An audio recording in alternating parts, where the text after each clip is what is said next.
अग्निध्र के पुत्र हुए, नाभि के पुत्र हुए ऋषभदेव। ऋषभदेव के 100 पुत्र हुए। 100 पुत्रों में 81 पुत्र कर्मकांड के ज्ञाता हो गए, कर्मकांडी हो गए। 9 पुत्र योगी बन गए। 9 पुत्रों को एक एक दिशा का राज्य दे दिया। 9 खंड है पृथ्वी पर, 9 खंड है, एक एक खंड का राज्य दे दिया। और एक पुत्र जो सबसे बड़े थे, जिनका नाम है भरत, उनको पूरे भूमंडल का अधिपति बना दिया। भरतस्तु महाभागवतः यदा नितल परिपालनाया, भरत को भूमंडल का राजा बनाया।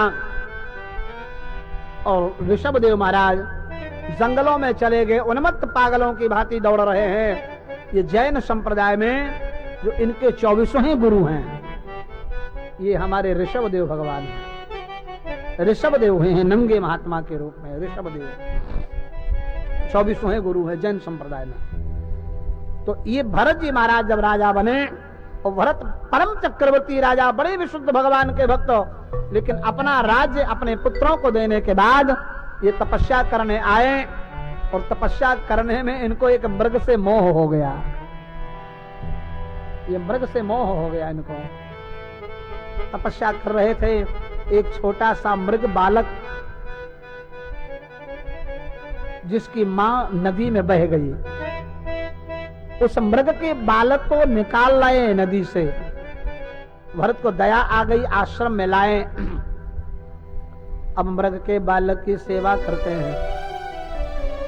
धीरे धीरे करके मृग के आए थे हरिभजन को,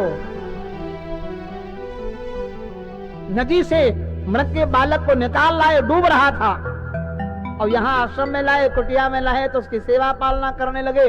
अब उसके लिए घास लाते, फल लाते हैं, खिलाते हैं, बैठाते हैं, दुलराते हैं। समय व्यतीत हो रहा है। धीरे धीरे करके मृग से मोह हो गया।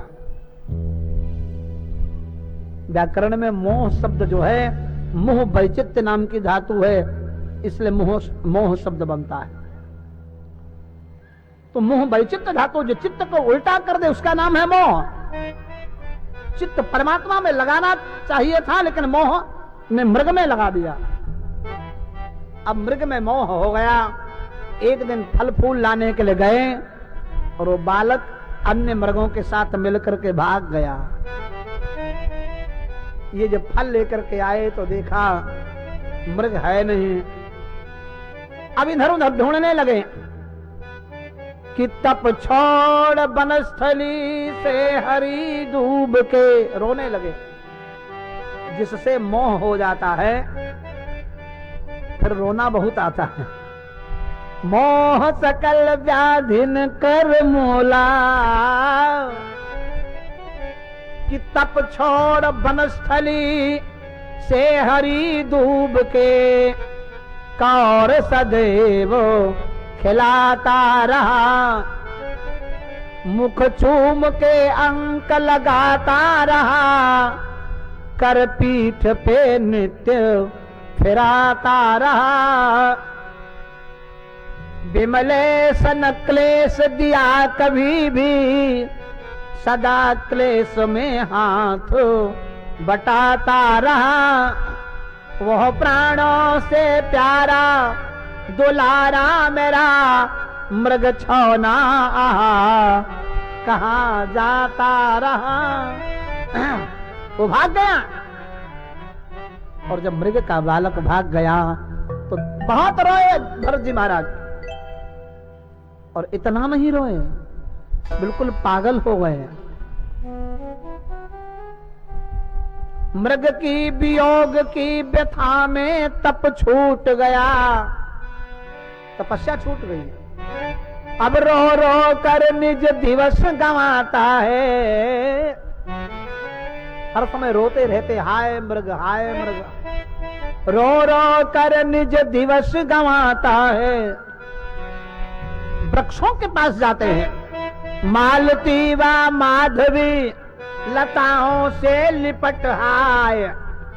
उलझा अचेत सा पड़ा दिखलाता है। विमलेश उठ के पूछता है तरुओं से, वृक्षों से उठ के पूछते हैं मेरे मृग को तुमने देखा है? तुम्हारे पास तो बैठा रहता था।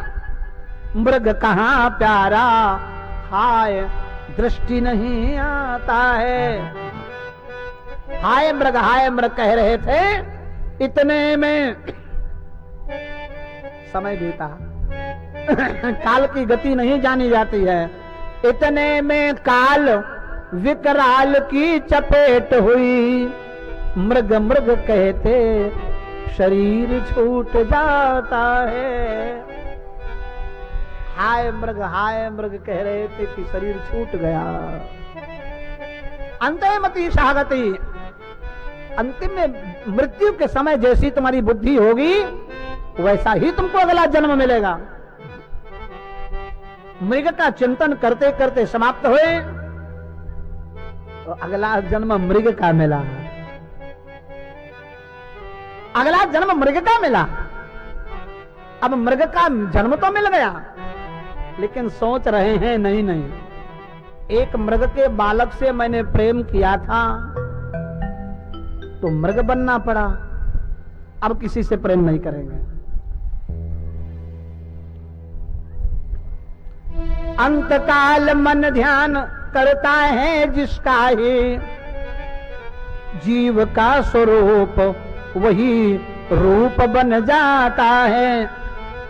भरत की वृत्ति मृगाकार हो गई थी अस्तु, भरत सा महामुनि मृग जन्म पाता है। सोचता है विश्व से अब ना करूंगा प्रेम, प्रेम हाय मानस में मोह उपजाता है। अब नहीं किसी से प्रेम करेंगे। प्रेम हाय मानस में मोह उपजाता है। विमलेश बोलता किसी भी मृग से नहीं, आठों याम राम के ललाम गुण गाता है। किसी मृग से नहीं बोले। मृग के बालक जन्म में तो है, मृग जन्म में, लेकिन शांत खड़े रहते, भगवान का स्मरण किया, क्योंकि पूर्व जन्म का ज्ञान जो था, ज्ञान कभी नष्ट नहीं होता है, क्योंकि ज्ञान अखंड एक सीता बर। ज्ञान तो अखंड है, कभी खंडित नहीं होता है। ज्ञान परमात्मा का स्वरूप है। अन्न जल छोड़ दिया तो मृग का जीवन छूट गया, और मृग का जीवन छूटा तो अगला जन्म ब्राह्मण के यहां मिला। बोलो गोविंद भगवान की।